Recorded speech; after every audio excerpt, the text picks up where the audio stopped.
Welcome back to Travel Market Life. I'm Ryan Haynes, and we are back with another series of COVID recovery interviews, looking at what you should be doing and giving you some ideas on how to prepare for reopening as the restrictions are lifted across the world.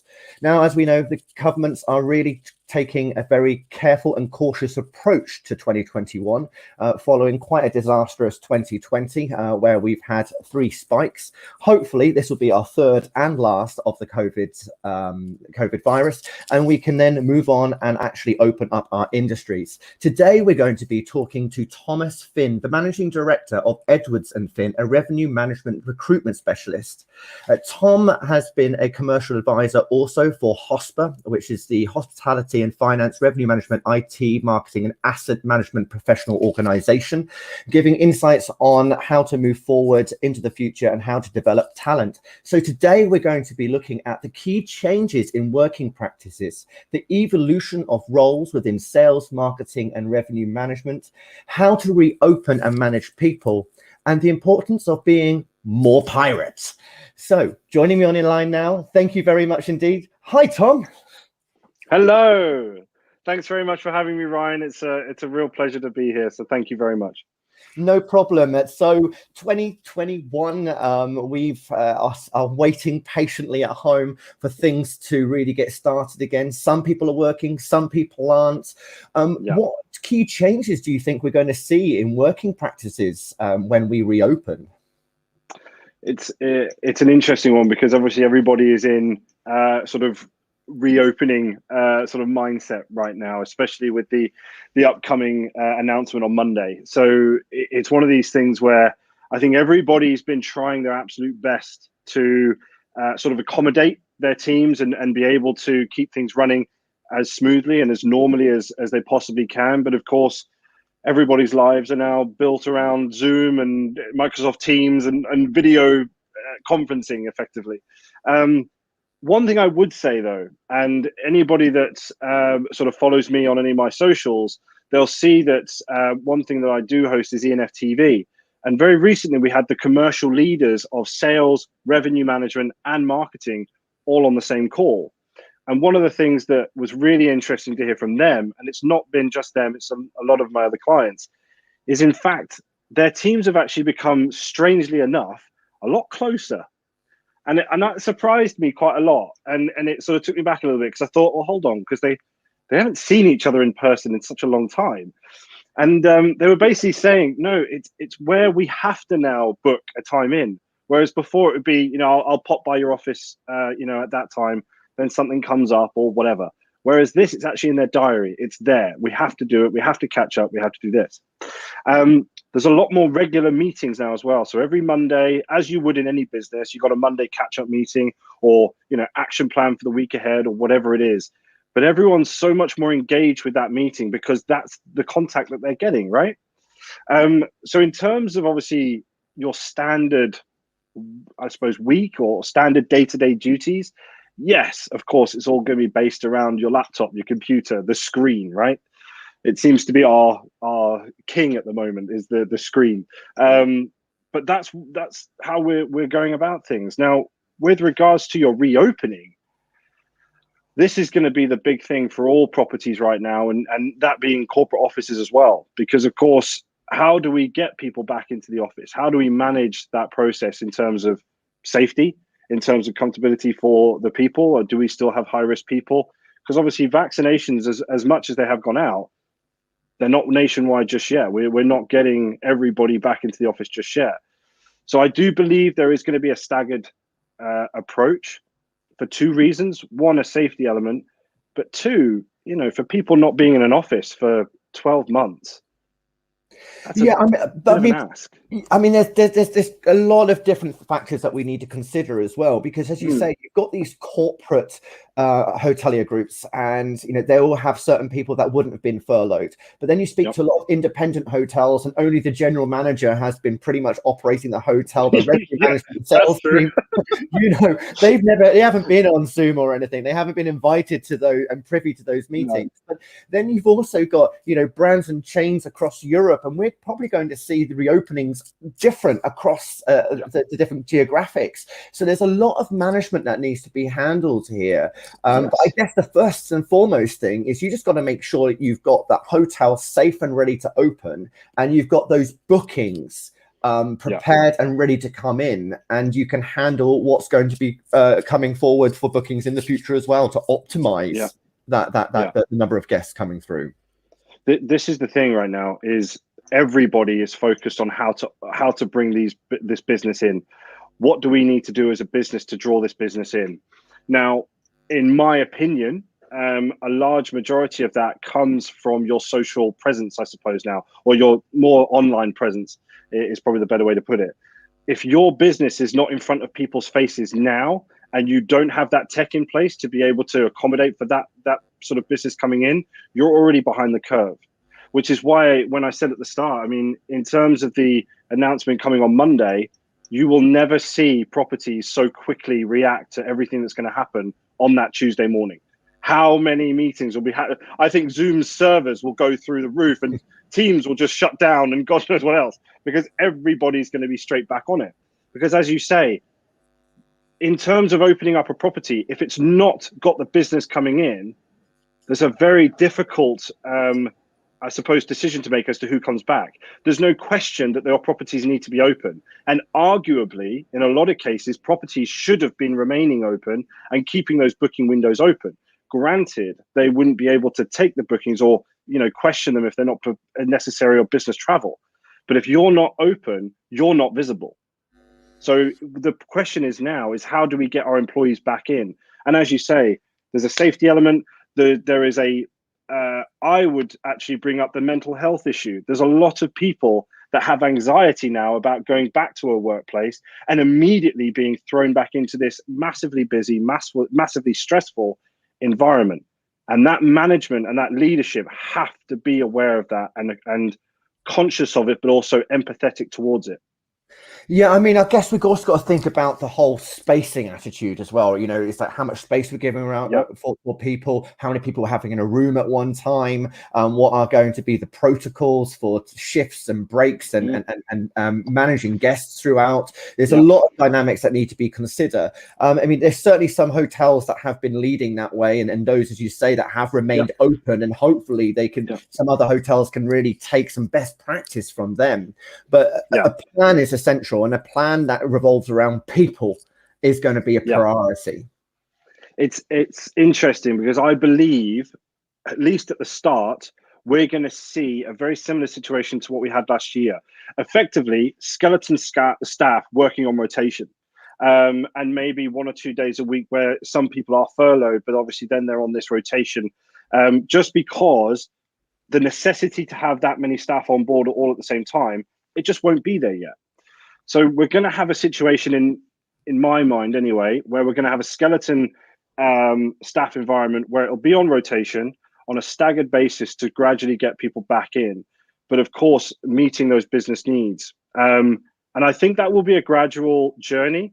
And I think the beautiful thing about this is all hotels are individual in their own right. Then their sort of requirements will be, what do they call it? They'll be relative to their business, right? So one mold will not fit all. That's as simple as that. But it's about that leadership being creative, being imaginative with how they go about things. And arguably, I think 2020, in fact, and 2021 are that time where you can get creative. You can open up doors that you might not have had before. So I think it's down to the leadership to look at how their people are doing as they come back, because that self-esteem, that self-confidence, everything else, it's at an all-time low right now. So I think we need happy environments. I think that's a big thing. Oh, absolutely. And I would say that when we spoke last year to Jason Adams, the managing director of the Rockcliffe Hall Hotel in Darlington. Right. Now, if you follow his LinkedIn profile, it's really interesting to see how he's, communicating that the hotel's open, what he's doing with his staff, how he supporting them, the motivation that he's giving them. You know, for directors, for leadership, this is a really tough time. You've got to remain completely optimistic and positive. I mean, we just got to see from the case of the KPMG leader, who basically, you know, complained about everybody complaining about COVID. We've got to be sensitive to everyone's personal situations, which, you know, a year or so again, well over a year ago, you know, you would have held people up for disciplinary action. But now you really got to be sensitive to mental issues, their personal state, their personal situations. What's the best way of sort of managing some of those? That's a good question. And I've actually been talking to a couple of leaders about what they've been doing just in passing, because I genuinely sort of say to people at the end of the week, you know, how's your week been? You know, what's been going on with you? Because not a lot of people ask them. You know, everyone's concerned about their staff, and rightly so, don't get me wrong. But these guys aren't furloughed. These guys have been working 24/7. Their mobiles don't stop, right? So I was sort of saying to them, how are you doing? Yeah, I'm good. Or, you know, this has got on top of me, or that's got on top of me. And then it's always the question of, how's the team doing? You know, what's going on with them? And some of them have been doing some fantastic ideas about doing end of week calls, but nothing to do with work. It's all about them. It's all about playing a game, or just getting them engaged again and feeling good just before the weekend, right? And they'll include obviously anybody that is furloughed, because they just want them to have that experience of being around their fellow teammates, whether, you know, but just outside that working environment or that working, I suppose, mindset. Others have sort of done dedicated calls with people if they know that they have had difficulties. It's all about knowing your staff. I think fundamentally, if you're not in touch with your team and you're not understanding where they're at, and they don't feel that comfortable to be able to come to you, you have an issue. If you're not getting calls from your staff members, you need to focus on that. And there's a reason for that, because contact is everything right now, and it will be going forward. And people do certainly appreciate that. Just to receive a hello, how are you? I hope all is well. It makes a big difference, doesn't it? How's your week been? What have you been up to? Again, it doesn't need to be about work. It can be, you know, did you go out for any walks this week? I know you love getting out, or I know you love getting out on your bike. Have you been out on your bike this week? How are the kids? Some people love cooking, and cooking during this period of time has been massive. People sort of really dedicating their time to making some really delicious stuff. You know, have you made anything delicious this week? Anything, just engage with them as human beings. That's what we need to bring back. That's what we've missed over the years, and this disruption has very much brought that back into gear. Yeah, so we've seen the evolution of relationships. What about the evolution of roles then, particularly for sales, marketing, and revenue management? Because I mean, that whole part has pretty much been crushed. We saw what happened during the recession of 2008, 2009. We are in a deeper dip than that. So how should managers be approaching these roles and supporting the talent and the people that they've got in those positions? It's an interesting one, and there's been a lot of movement within these roles, but I think it's actually been coming for a long time. If anybody listens to anything that I talk about or any panels that I sit on, it's the evolution of the commercial manager. It's the evolution of, I suppose, all these functions becoming seamless and away from that siloed way of working. You've got your hotel management companies, you've got your more agile hospitality businesses that have already adopted this, and they are flying. They're in a much better position than your larger corporate dinosaurs that have had to make massive redundancies because their siloed way of working has been a necessity. We don't need this many people in that team, therefore we need to cut. Whereas the agile businesses, the slightly smaller, the smaller operations that have been able to be more pirate, as we said at the start, they've had an opportunity where they can mold what exactly the future of their commercial function looks like. So rather than us focusing on sales, marketing, and revenue management, we're now focusing on the commercial element. And this was reinforced by the panel discussion that I hosted with the Set Hotel group. The Set Hotels. They very much looked at that as, we are a commercial function. We do not sit just within sales. We do not sit just within marketing, because our focuses are cross contaminating all over the place. We are involved in revenue. We are involved in marketing. We are one. It's just a case of working that as a team, which is a beautiful thing and something that should have happened a long time ago. So the evolution of this commercial function, or the revenue manager, or the sales manager, or the marketing manager, it's already been happening. This disruption has just made it a necessity. Right. So this new commercial role, then, I guess you're looking Yeah. at almost like a chief commercial officer in many ways that we've often seen in many large enterprises, who Yeah. would generally look after the sales process, the pipeline, the marketing, and possibly the pricing of the product. And this is what we're seeing in hotels, is it now? And also perhaps even at the independent or property level? Yeah. So with regards to, if we talk smaller hospitality groups first off, right now, just last month, we got an offer for a senior commercial manager, right? That senior commercial manager will have exposure and responsibility for not only revenue management, but he'll also be involved in sales, marketing, product. That role wasn't a thing 2 or 3 years ago. You had a siloed operation, right? This person is now tying all these functions together and bringing continuity to the business, to the owners, to the managing director. That's what that role is for. Now, if we look at a single property opportunity, that might be called something more along the lines of either commercial manager or commercial director. Now, the argument is within single properties is they'll usually have a DOS, abbreviation there, but director of sales. Then you'll have a director of revenue, and then you'll have a director of sales. Director of marketing. The argument is why or don't we have somebody to head all those up together? Because then we're bringing that continuity. The siloed way of working is gone, and we are now moving as a more streamlined business into the future in a post-pandemic market.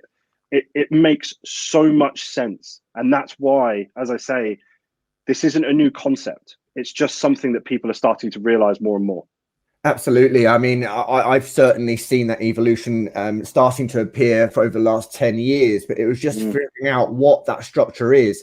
And I think now with the number of tools and systems available, that really does make things much more efficient and streamlined. You don't need all the people to be collating and consolidating and crunching numbers. A lot of it's being done by technology. It's about having the brains to look at those trends, to identify what needs to be done commercially for the benefit of the hotel. And as you say, what you do from pricing needs to be reflected in your distribution network, needs to be reflected in how you're promoting that property on your social, through your digital channels, through your maybe more standard traditional advertising and marketing. And without that, how are you going to hit the goals? So it makes completely sense.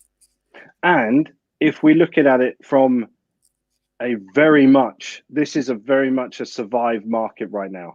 So if you want to be able to survive, if you don't have your infrastructure in place like this, where you've got this opportunity to rejig what you've currently got and work seamlessly with your tech solution, that's where you need to be. Your reopening strategy has to be seamless, and it has to be actionable from day dot. As soon as that government announcement comes through on the Monday, I'm telling you, everybody is going to be announcing every single thing that they're going to be doing, because they're going to be trying to get that message out there. And once that message is out there from a marketing point of view and an e-commerce side of things, that's when your commercial strategy then kicks in. What do we need to do now to obviously attain that business, to optimize what we're doing already? That if you're not on that, you are behind the curve and in a very difficult spot, because all your competition will be. And as you say, talk to your tech vendors, the systems that you're using. Listen to our other shows on travelmarket.life, because we've spoken to numerous technology vendors in our Hotel Tech Clinic series, as well as speaking to hoteliers about their experience of using technology. And it's worth preparing yourself for that and just making sure that you've got that support, because they need you as much as you need them. Very true. Coming to the reopening and managing of people. Now, we have obviously already touched on that, and there's going to be an element of change, and change really around the skills that people need. From a learning and development perspective, it's a difficult time. People are going to be stretched, but people still need to develop. What should be the focus for teams when it comes to improving their skills?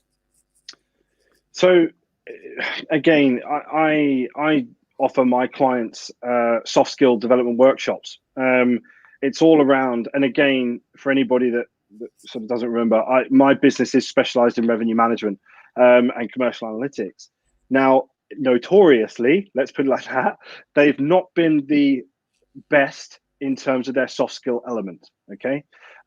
Granted, I don't believe that to be necessarily true from my experience, but that's the perception out in the market. But now more than ever, no matter what business you're in, so actually, let me stagger it. So if we look at your large corporates have centralized revenue management offices, right? If your cluster revenue managers have been on furlough for the last, let's say, 8 months, they haven't had any contact with any general managers, they had no contact with any operational managers, they've had nothing. And now they're going to be plunged straight back into a situation where everything is go, go, go, because we have to optimize this, we have to optimize that, we have to get on it. That's an incredibly stressful environment. And then you've got GMs that have anxiety. They don't know what they're doing inside their properties. How are we going to do this? How are we going to do that? And we're creating pricing strategies 400 miles away. And we're the ones that are saying, well, this is the way we need to go. That's a difficult situation for anybody. So that soft skill element has been one of the biggest products that I've been offering, is because they're already seeing that.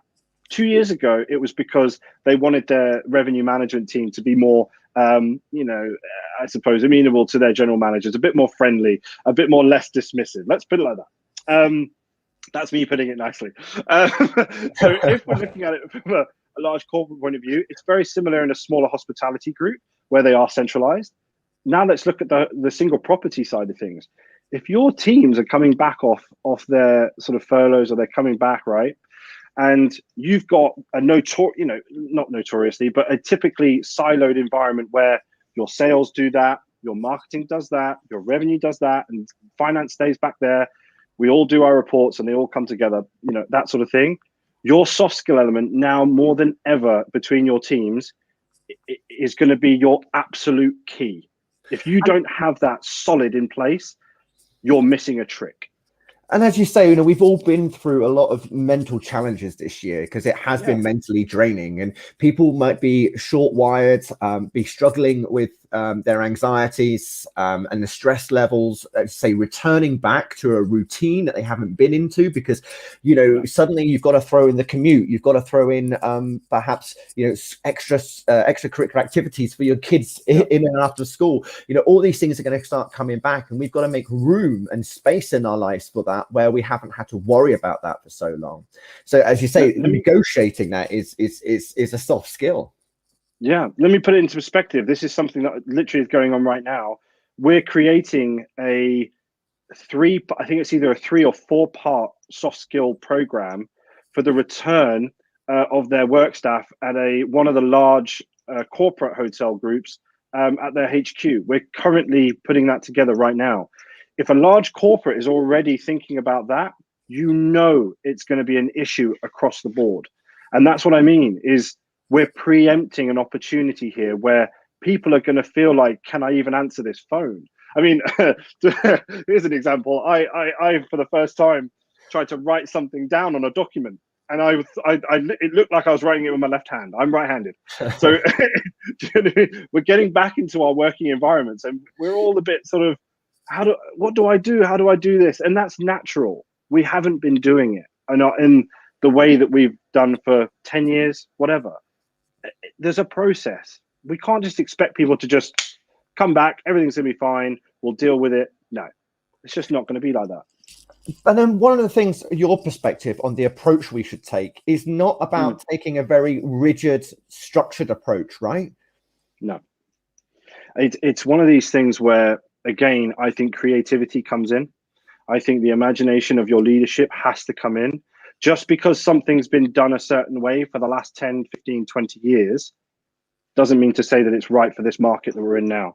This disruption, and I've said this a million times, has brought undeniable negatives to our industry. Undeniable, catastrophic in some cases. But with any disruption comes an opportunity for positive change. And it's about the leadership to take opportunity and take that with both hands.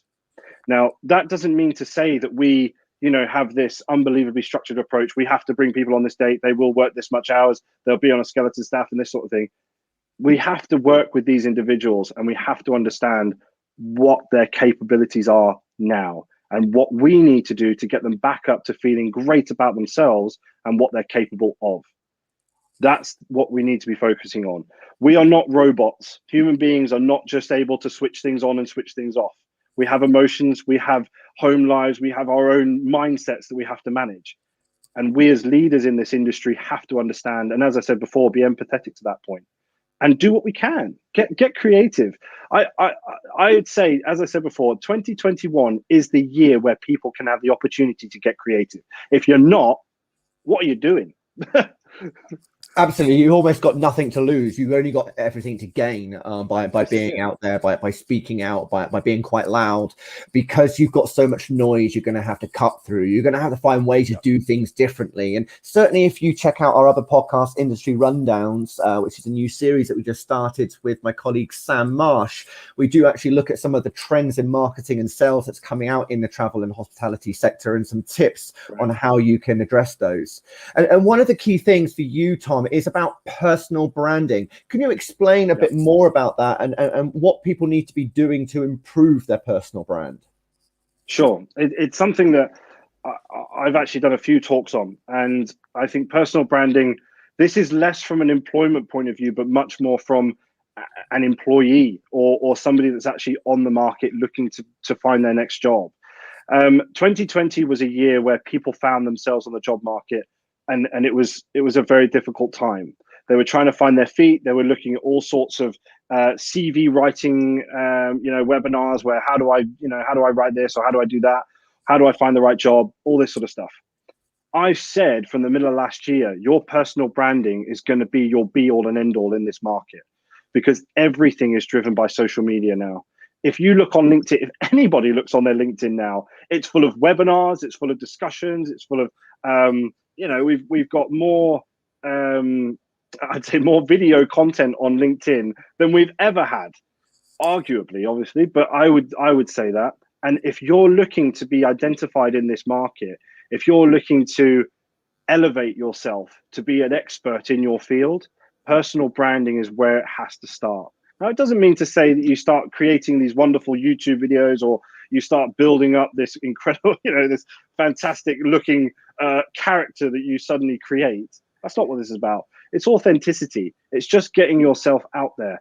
All that starts with is a really great profile with all your details on it, a great photo on there, and then you engaging with people, looking at discussions, getting involved, liking stuff, sharing things, building your networks. If you're not taking this opportunity to build that network and establish yourself in your market, what are you doing with your day?